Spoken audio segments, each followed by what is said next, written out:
दोस्तों आपको पता होगा कल ही उत्तर प्रदेश के हाथरस में जो भयंकर हादसा हुआ उसमें अब तक 120 से ज्यादा लोगों की जान जाने की खबर है। लेकिन अब इस हादसे पर कुछ बड़े खुलासे भी सामने आ रहे हैं। मुख्यमंत्री योगी आदित्यनाथ बोले कि ये एक साजिश जैसा लग रहा है, लोग मरते गए, सेवादार भागते गए। अब इस मामले की जांच तो हाईकोर्ट के रिटायर्ड जज करेंगे। लेकिन आज प्रदेश के मुख्यमंत्री योगी आदित्यनाथ हाथरस में ठीक उसी जगह पर पहुंचे जहां कल ये बड़ा हादसा हुआ था। तो घटना स्थल पर पहुंचने के बाद सीएम योगी ने यह भी बताया कि आखिर ये हादसा हुआ कैसे। फिर उन्होंने कहा कि जो भी इस हादसे के पीछे जुड़े दोषी हैं, उनको कड़ी से कड़ी सजा दिलाई जाएगी। सीएम ने हाथरस में अस्पताल में जाकर घायलों से मुलाकात की। मुख्यमंत्री बोले कि ये हादसा है या साजिश, कई पहलू हैं ऐसे जिनकी जांच होगी। एडीजी आगरा की अध्यक्षता में एसआईटी गठित की गई है और दोषियों को कड़ी से कड़ी सजा मिलेगी। एक सबसे बड़ा सवाल आपके मन में भी आ रहा होगा कि कौन है आखिर भोले बाबा। ये सूट वाले बाबा के नाम से भी जाने जाते हैं क्योंकि अक्सर बाबा का जो ड्रेसअप होता है, लुकअप होता है, वो एक संत महात्मा जैसा दिखता है। लेकिन ये बाबा का लुकअप हुलिया पूरा अलग ही है। ये एकदम बिजनेसमैन की तरह सूट बूट टाई लगाकर रहते हैं, मतलब आधुनिक बाबा हो जैसे डिजिटल जमाने के। तो ऐसे में आपके मन में भी सवाल आ रहा होगा कि आखिर ये कौन है भोले बाबा जिनके सत्संग में ये भगदड़ मची। दोस्तों ये पहले उत्तर प्रदेश में पुलिस की नौकरी करते थे, लेकिन पुलिस की नौकरी छोड़कर सूरजपाल आखिर भोले बाबा कैसे बने, इनकी भी दास्तां मैं आपको आगे बताऊंगा। लेकिन अभी एक सबसे बड़ा सवाल ये है कि ये भोले बाबा को, सूरजपाल को अब मौत का सौदागर कहा जाने लगा है। जब से कल से ये हत्याकांड हुआ, सोशल मीडिया पर कई लोग इन्हें ट्रोल कर रहे हैं, गालियां दे रहे हैं, क्योंकि हाथरस में सत्संग के बाद हुआ मौत का मंजर तो आपने देखा होगा। 122 लोगों की जान जाने के बाद अब मुख्यमंत्री योगी आदित्यनाथ की तरफ से भी एक बड़ा आदेश दिया गया है। आइए देखते हैं इस वक्त की दो बड़ी खबरें इस मामले से जुड़ी, कौन है भोले बाबा और सीएम योगी का क्या ऑर्डर है। और इससे पहले आपको एक अपडेट ये भी बता दो दोस्तों, ये हाथरस हादसे के बाद बाबा बागेश्वर धाम ने भी अपने कार्यक्रम रद्द कर दिए और जनता से एक अपील भी की है। दरअसल कल यानी कि 4 जुलाई को धीरेन्द्र शास्त्री जो कि बागेश्वर धाम के पंडित हैं, उनका जन्मदिन है। इस मौके पर उन्हें ढेर सारी बधाई। लेकिन कल उनके जन्मदिन पर बागेश्वर धाम में एक बड़ा भव्य आयोजन होने वाला था, लेकिन बीते दिन जो ये हाथरस का हादसा हुआ तो उसके बाद इनके इस जन्मदिन पर होने वाले आयोजन को कैंसिल कर दिया गया।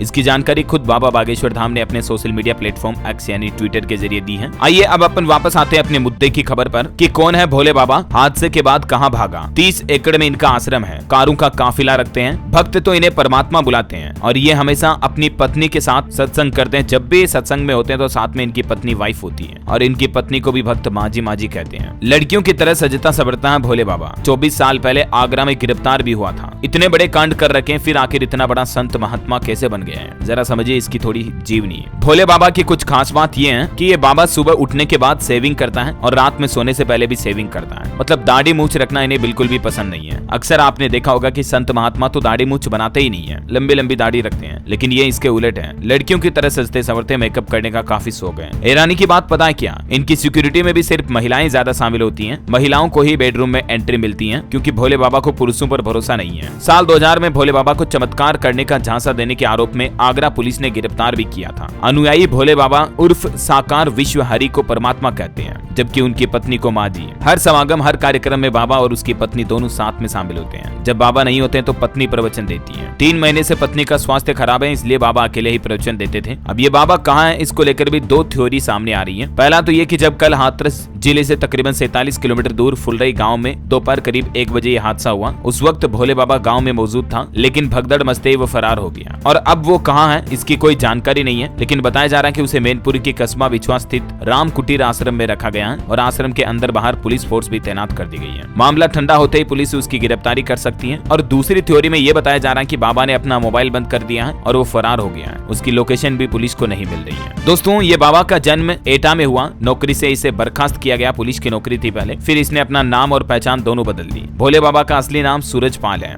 वह एटा जिले के बहादुरी नगरी गांव का रहने वाला है। शुरुआती पढ़ाई एटा में हुई। बचपन में पिता के साथ खेती किसानी में हाथ बटाते थे ये। पढ़ाई के बाद यूपी पुलिस में नौकरी भी लग गई। यूपी के 12 थानों के अलावा इंटेलिजेंस यूनिट में भी सूरजपाल की तैनाती रही है। लेकिन नौकरी के दौरान ही इस पर चमत्कार, जादू टोना, यौन शोषण तक के मुकदमे दर्ज हुए। उसके बाद यूपी पुलिस डिपार्टमेंट ने इन्हें नौकरी से बर्खास्त कर दिया और आगरा की शाहगंज पुलिस ने उसे 7 लोगों के साथ साल 2000 में गिरफ्तार भी किया था, यही जादू टोना चमत्कार के मामले में। अभी अच्छी खासी संपत्ति भी बना रखी है बाबा ने। 30 एकड़ में आश्रम है। 10 साल पहले मैनपुरी पहुंचाई है। बाबा अन्य किसी बाबाओं की तरह भगवा पोशाक नहीं पहनता, बल्कि ये मॉडर्न लुक में रहता है। अब बाबा ने अपने भक्तों से ये भी दावा किया कि नौकरी छोड़ने के बाद भगवान से उनका साक्षात्कार हुआ। मतलब लोगों को पागल बनाने की भी हद होती है। जब भगवान से इनका साक्षात्कार हुआ था तो कल आखिर 122 लोगों की जान भगवान इन्हीं के भगवान ने लिए जानबूझकर। इनके पांडाल में हुई ना वो घटना। तो हाँ, मुझे पता जो इनके अनुयायी हैं, जो इनके भक्त हैं, उनको गुस्सा आएगा मेरी इन बातों से, लेकिन ये कड़वा सत्य है दोस्तों, इसे आपको अपनी जिंदगी में स्वीकार करना ही होगा। कोई भी बाबा